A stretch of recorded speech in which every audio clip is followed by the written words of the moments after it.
When Apple released the new revision to the 10th generation iPad, I called it the strangest iPad because it was so close at the time to the design and the price point of the iPad Air, but also made some really weird design feature choices that just made it an awkward product. However, after a new updated Apple Pencil and a new price, this iPad is finally starting to make sense. And yes, you heard that right. Apple literally didn't change anything on this iPad model. It still has the same design, the same screen, the same A14 processor, the same USB-C port, cameras, colors, everything is the same. But Apple did something very, very important with this product. They took the starting price from $450 down to just $350. That solved one very important thing. This iPad is no longer awkwardly situated too close in price point to that of the iPad Air. It is in a new price category that is much more suitable for entry-level users looking for all the iPad basics. And at $350, it provides a really compelling package. For that low price point, you get pretty much the same design as Apple's more expensive iPad Air, which retails for almost double the price of the standard iPad because it has a very similar size and weight to that of the iPad Air. Now, there are some differences. Yes, it is a little bit thicker, but the important things matter here. You get the same exact 10.9-inch screen size, although Apple's marketing would lead you to believe that the Air has an 11-inch display. It doesn't. It's the same 10.9-inch display, so don't be fooled by that. And you know where I'm going next. Even though it is the same display size, it is not the same display quality, but it is a decent display. It gets a high enough resolution that matches the Air, and it gets up to the same 500 nits of brightness, but it does lack the P3 wide color support for more accurate colors, which is important if you are doing color workflows with photography or video editing. And I think one of the biggest issues for this iPad isn't even the lack of P3 color support, it's actually the lack of an anti-reflective coating, which does make glares from other light sources much more apparent, especially because the display also isn't fully laminated to the glass. But that's really the major thing here. And other than that, the design is so similar to the Air. And honestly, this was a pretty forward-looking product, and this had features that the iPad Air didn't even just get until a day ago. So this already had the landscape camera orientation. It was the first iPad to do that. And it makes it better for video calls when you're using it in landscape mode, which I feel like a lot of people use their iPads in that mode now because of multitasking. And it's also better when it's propped up on a keyboard. Of course, it still has a lot of the same features the Air has, right? It still has Touch ID in the power button, still has 2 speakers, and it has a USB-C port. However, to be fair, this USB-C port is a bit slow, which makes it not a great device for attaching external drives to, but if your main concern is just charging it with a USB-C cable, it has that. And speaking of that USB-C port, Apple fixed one of the biggest issues with this iPad when it launched: the Apple Pencil. You see, when this product launched, it only had support for the first generation Apple Pencil, the one that was still using a Lightning port. So to use the Apple Pencil with this iPad, you literally had to use an adapter to convert that Lightning port to a USB-C port, and then of course use a USB-C cable to then charge it. So it was a nightmare, and it was a baffling decision on Apple's end to really ship that clunky workaround. But then Apple released an updated regular Apple Pencil that just has a built-in USB-C port that slides out right here. And that kind of fixed one of my biggest complaints about the original iPad.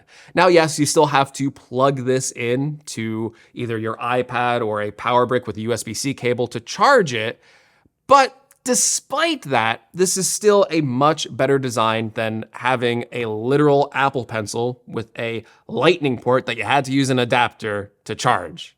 This is much sleeker, much better.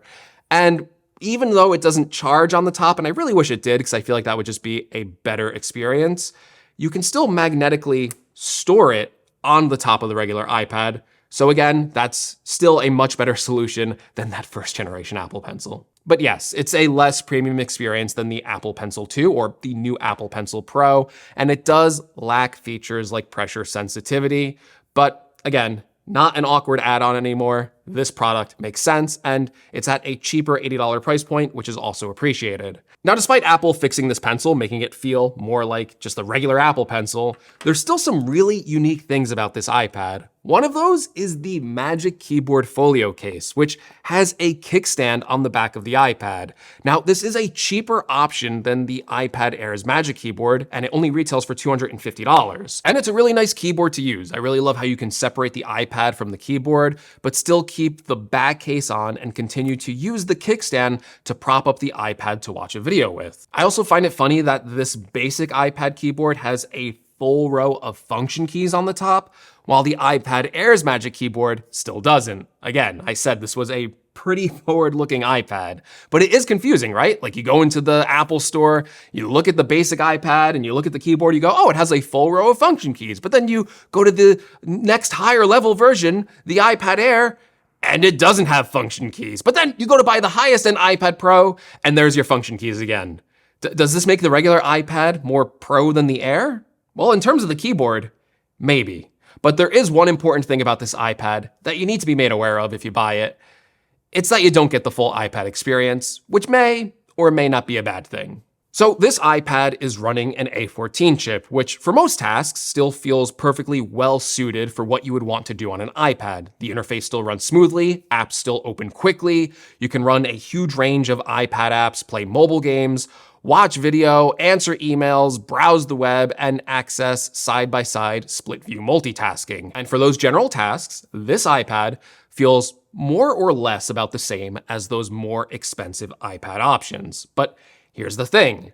This iPad does miss out on some features that Apple has been trying to push on its latest M series iPads. These features include Apple's new Stage Manager feature, which allows you to run windowed applications of iPad apps, and also comes with external display support that can do the same thing. And it does make using your iPad feel more like using a laptop than the more limited multitasking features that ship on this iPad model.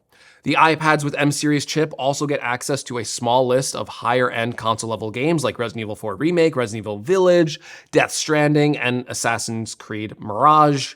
They also get access to exclusive applications, namely Final Cut Pro, Apple's video editor, which does not run on this basic iPad. Now, for most users, the lack of these more niche features may not be a big deal for them. A lot of people actually don't like Apple's way of managing Windows in Stage Manager.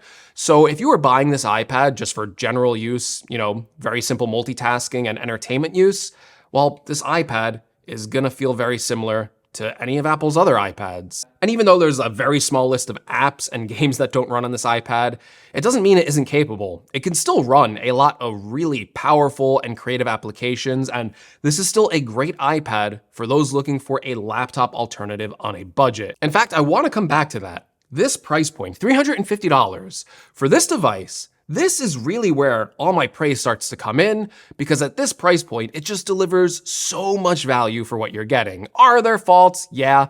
I still think the 64 gigabytes of base storage is a bit low, and there's really no middle storage tier option for like 128 gigabytes where you could spend like a little more. You do need to spend $150 if you want to get any more storage options, and then there's only one more storage option at 256 gigabytes, and that's kind of like a big ramp up to go to 64 to 256 and then spend a additional $150. I still wish there was a middle storage tier option on this lower end iPad.